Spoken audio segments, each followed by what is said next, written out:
नवरात्री हो नवरातीचो उत्सव राज्यांत ह्या सणा निमतान वेगवेगळ्या देवस्थानांनी दुर्गा देवीची पूजा करप जाता।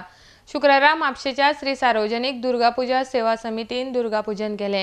ही समिती फाटले 20 वर्सां जाली दुर्गा देवीचे पूजन करतात। या निमतान नवराती वेगवेगळ्यो कार्यावळी जातल्यो। 11 सप्टेंबराक दुर्गा देवीचे विसर्जन जातले। आर्टेक्स गोवा खातीर म्हापशेच्यान सुशील शुक्ला।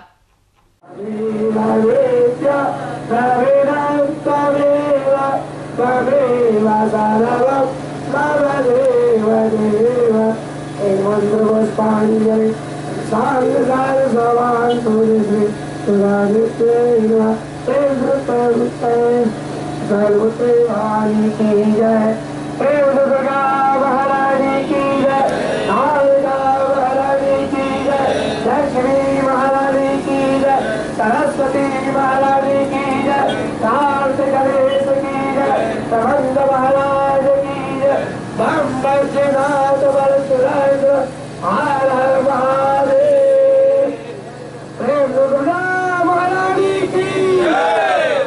सूचित किया जाता है कि हर साल की तरह विगत 20 वर्षों से हम लोग यहाँ पर दुर्गा माँ का पूजा कर रहे हैं। हर साल की तरह इस साल भी दुर्गा पूजा का यहाँ पर पूजा रखा गया है। सभी दुर्गा भक्तों से अनुरोध है कि आएँ और माँ दुर्गा का आशीर्वाद प्राप्त करें। अगले 7 दिनों में हर दिन सुबह 8 बजे की आरती, शाम को 7:30 बजे आरती होगी और 4 दिन डांडिया का प्रोग्राम है। 2 तारीख, 4 तारीख और 7 तारीख का डांडिया का प्रोग्राम है। लेडीज स्पर्धा है 5 तारीख को, अपना